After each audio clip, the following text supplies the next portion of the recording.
Assalamualaikum warahmatullahi wabarakatuh. Apa kabarnya anak-anak? Semoga kita senantiasa dalam keadaan sehat walafiat. Alhamdulillahirabbil alamin. Kita berjumpa lagi dalam pembelajaran Pendidikan Agama Islam dan Budi Pekerti SD kelas 4.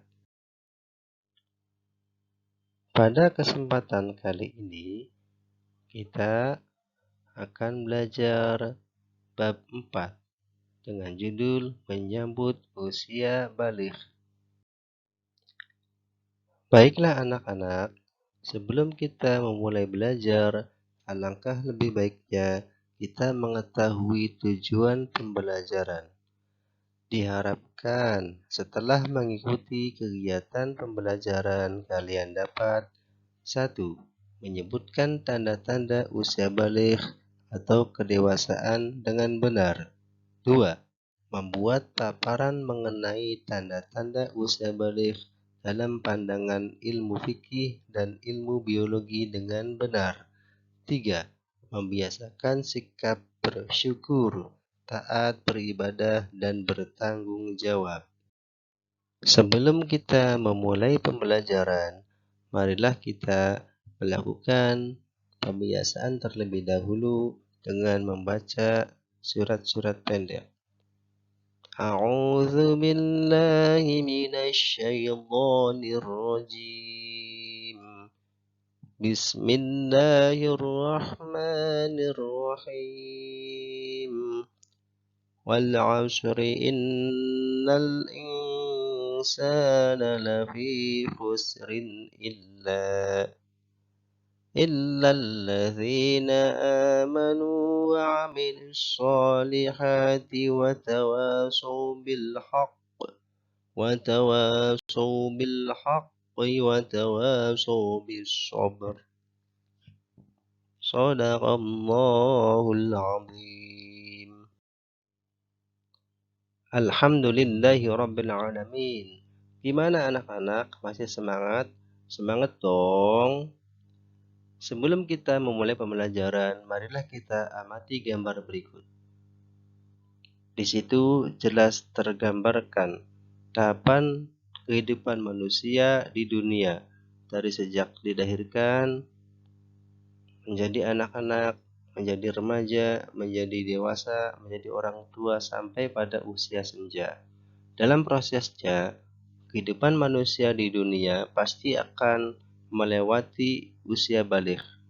Baligh dalam istilah fikih adalah mencapai usia kematangan atau tingkatan hukum-hukum keagamaan di mana kewajiban-kewajiban dan hukum haram dalam agama sudah berlaku baginya.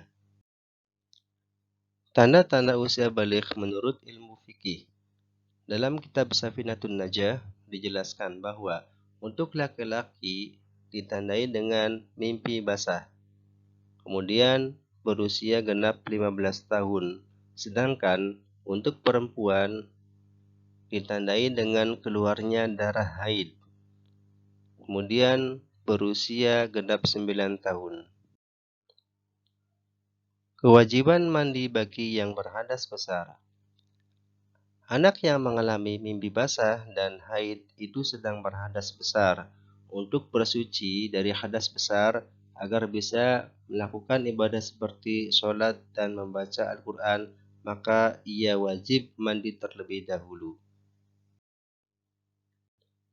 Adapun larangan bagi orang-orang yang berhadas besar sebelum ia mandi junub atau mandi besar, yaitu sholat, sujud tilawah dan sujud syukur, kemudian membaca Al-Quran, menyentuh Al-Quran, membawa Al-Quran, kemudian berdiam diri di masjid, kemudian tawaf.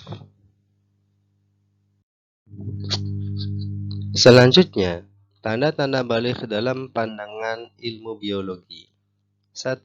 Bagi anak laki-laki. Laki-laki memiliki hormon testosteron. Hormon ini berguna untuk menghasilkan sperma di dalam testis. Hormon ini juga mengatur hadirnya tanda-tanda seksual sekunder yang ditandai dengan adanya perubahan fisik. Perubahan fisik meliputi wajah yang ditumbuhi kumis, jenggot, dan jambang. Selain itu, tumbuh juga rambut alat kelamin dan rambut ketiak. Badan kelihatan lebih kekar dan berotot, tumbuh jakun dan suaranya terdengar lebih berat. Pertumbuhan badan bertambah cepat atau cepat besar, gerak menjadi lebih aktif, nafsu makan meningkat, makan lebih banyak. Selain fisik, hormon testosteron juga mempengaruhi perkembangan mental. Laki-laki menjadi cenderung bersikap cuek, tenang, dan rasional. Bila mengalami masalah, maka ia cenderung diam dan menyelesaikan secara praktis. Yang kedua, yaitu pada perempuan. Perkembangan pada perempuan dipengaruhi oleh hormon estrogen dan progesteron. Hormon ini berguna untuk mematangkan ovum dan mengatur perkembangan seksual sekunder. Hal ini ditandai dengan perubahan fisik pada perempuan.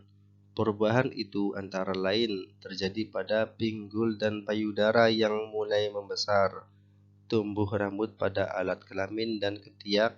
Hormon estrogen juga menyebabkan kulit perempuan lebih halus dibanding laki-laki. Selain itu, perempuan juga akan mengalami menstruasi atau haid. Hormon progesteron dan estrogen juga dapat mempengaruhi perkembangan mental perempuan. Hormon ini mempengaruhi perempuan menjadi cenderung mendahulukan perasaan, ingin dimanja dan diperhatikan. Apabila perempuan menghadapi suatu masalah, maka ia mudah mengadu, menangis, atau menyesali diri.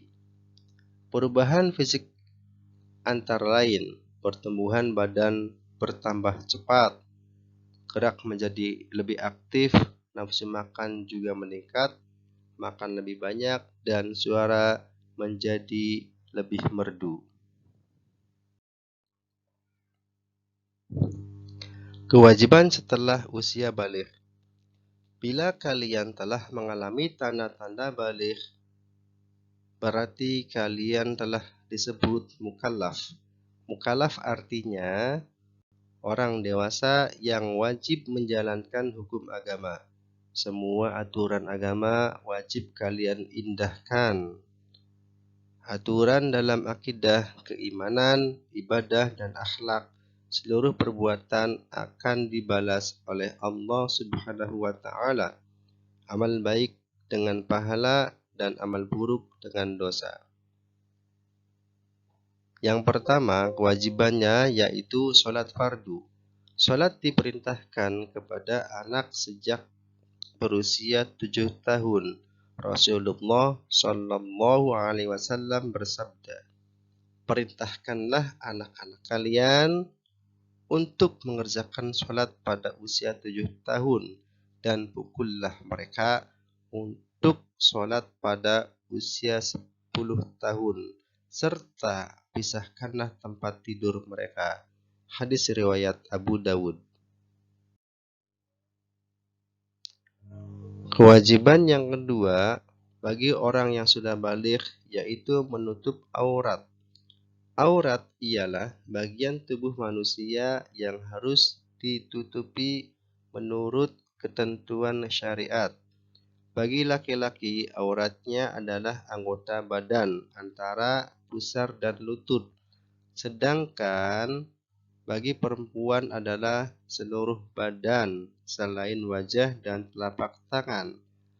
Pakaian tidak terlalu ketat sehingga menampakkan bentuk tubuh dan juga bukan kain yang tipis sehingga warna kulit terlihat. Kemudian, kewajiban yang ketiga bagi orang yang sudah baligh yaitu menuntut ilmu. Setiap muslim laki-laki dan perempuan berkewajiban untuk mencari ilmu. Kewajiban mencari ilmu itu sejak seseorang dilahirkan sampai meninggal dunia. Anak yang telah baligh dibebani hukum syariat. Oleh sebab itu, ia akan menerima balasan sesuai perbuatannya. Ilmu hanya dapat diperoleh dengan belajar, dimulai dengan tekun membaca, terus berlatih dan mengamalkan ilmunya. Namun, jangan lupa berbanyak berdoa agar Allah Subhanahu wa Ta'ala memberi ilmu yang luas dan bermanfaat. Anak-anakku, setelah kita mempelajari tentang usia baligh, berikut tanda-tandanya baik dari segi ilmu fikih maupun segi ilmu biologi. Semoga kita senantiasa diberikan kemudahan oleh Allah agar bisa menjalankan kewajiban-kewajiban dan meninggalkan larangan-larangan yang telah Allah tentukan. Kurang lebihnya mohon maaf. Sekian dan terima kasih. Wal-'afwu minkum. Wassalamualaikum warahmatullahi wabarakatuh.